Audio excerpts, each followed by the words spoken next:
د ویلو یو طرف ته په دې خپل خبره کې ویل ابتدا کې چې خلق مومنان جوړول دي چې کلمې ویل ستاسو کار دی چې تی کافر کې، او دویم طرف ته بیا ویل وي مولیان بی ایمان دي او بی اسلام دي.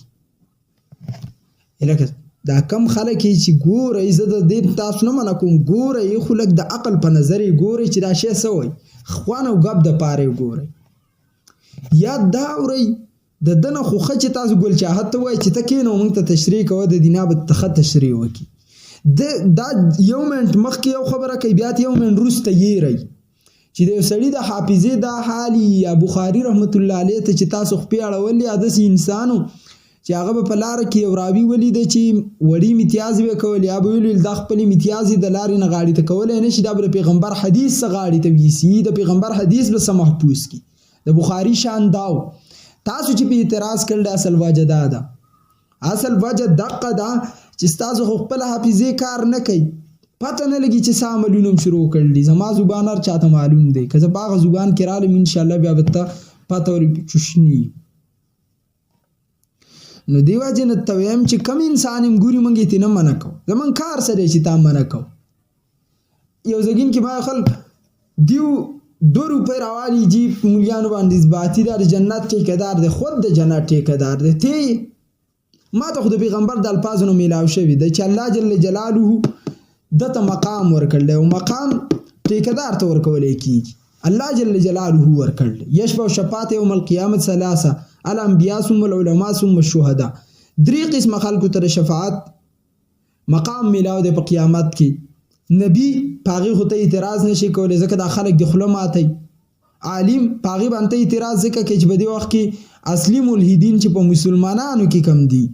هغه او ته مولو کې ملحد دا زبان زما فتوا دا که په دې دنیا کې وي چې نه ثابته وا په قیامت کې د الله په درګار کې دی راکاږم، او د دې لپاره دی راکاږم چې راکم خلک د پسې ولاړ دي چې الله ته وایم چې د دې نه زمونږ ګیله ده. او دریم نمبر شهید، چونکې نه خدای په خپل جهاد میدان ته تللی شي، نه په بل باندې هغه مقام پیرزو شي. وترجون مالا یرجون، تاسو دا غس امید ساتي مجاهد ته الله وي چې دې خلکو ته امید نشته دغه ته کافرو ته. نو برکت لاله دی چې دا کوم اعتراضات کې یا تاسو یې کوي نو د دې اصل جوابات شته، خو د عقل ضرورت دی. زه بیا مې ملک عقل رایخ کوي، لږ عقلم په عقلم کار شروع کوي. او یو دی پکې بل خبره کړل د خلق او جعل دی یو معنی کړل، الان کې خلق او جعل د دې معنی جدا ده. څنګه چې موږ په نظر ګورو یو اصل یو تابع دی، لکه په ایمان کې اصل او تابع دی، اصل نسل چې ورته موږ وایو کنه. نو زما په خطاب موجود دی ایمان اصل ایمان نسل، هغه ته رجوع وکړه په دلایل سره، البته ما مختلف دلایل ویل دي. دا غي نه علاوه په دنیا کې یو اصل موږ ګورو یو نسل موږ تخکاری. یو اصل دی د آدم علیه السلام د پاره خلق الله استعمال کړل چې خلق لفظ باندې، او حواله وجعل منها زوجها چې د آدم نه پیدا نو هغه جعل لفظ دی چې تابع هغه جعلی او چې اصل هغه خلقای. نو د قران په ترجمه کې خو دې ماشاءالله کمال دا دی چې خلقا او جعل کې فرق نشي کولای. بیا خلک وایي دی وایي چې علم لازم دی د ترجمه او د تفهیم د قران د لپاره، همدا وجه دا چې په خلقا او جعل دومره معمولی الفاظو کې انسان فرق نشي کولای، هغه به د قران مسله سره راو. او ها دا خبره چې دی کړل دا دی یو قیاس کړل او قیاس دیم سنا صد امام ابو حنیفه نه پټ کړل. قیاس دا دی چې کم شیز د زمکه واخه خوري هغه خوراک چې دی حلال دی، دا هغه خوراک حلال دی، دا د خر په ثابتولو کې کوله. نو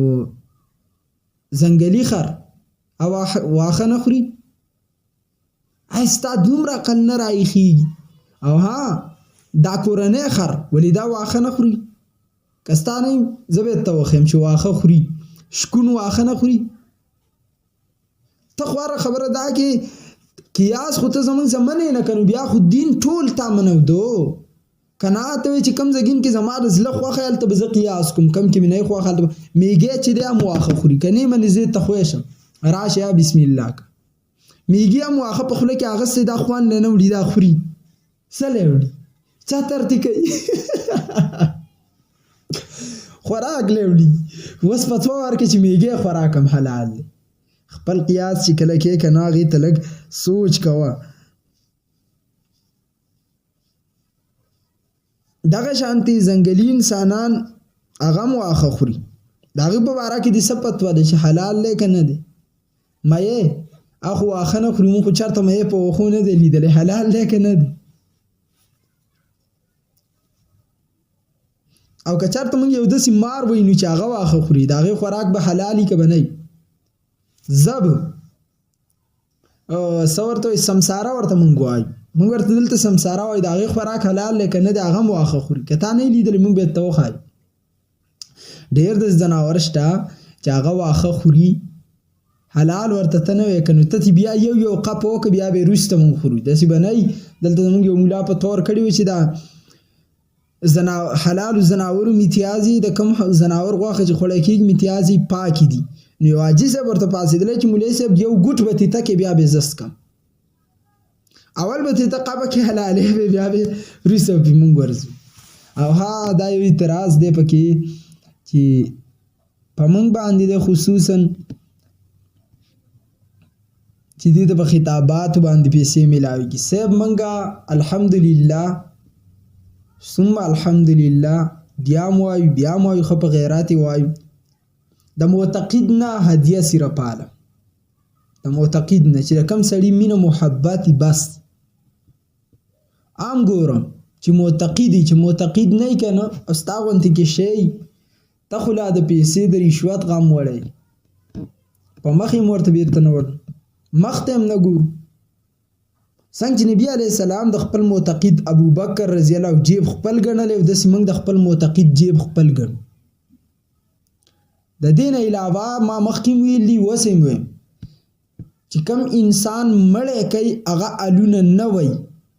مدارس چې د چا په کومک چلیږي هغه خلک لا نه تا ته پته شته او نه ستا د مقلدینو ته پته شته د لندو ته پته ته شته مدارس چې د کومو خلکو په کومک او په مدد چلیږي هغې دنیا ته پته نشته داسې خلک دي چې هغې د محتمیم صاحب سم میلاویږي نو مخ ته نقاب تړلی او د الله دا دین دی انشاءالله زمونږ یقین دی چې الله به مدد کوي پاتې شو په موږ دا خبره نو زه ویم که ما ستاسو به شان لوبې شروع کړي نو ما ته برپور یقین دی چې دنیا به ټوله زما د خپو ته را خلک راولي مالی چې کم زبان راځي اتالو نه درځي ټر ټر ټر ټر شی منبر او محراب نه دی منبر او محراب د غټې سینې ځای دی د حافظې ځای دی د هر عشق د زبان ځای دی چې ستاسو د هر اشکال جواب ستا غوندې کې شي ځای نه دی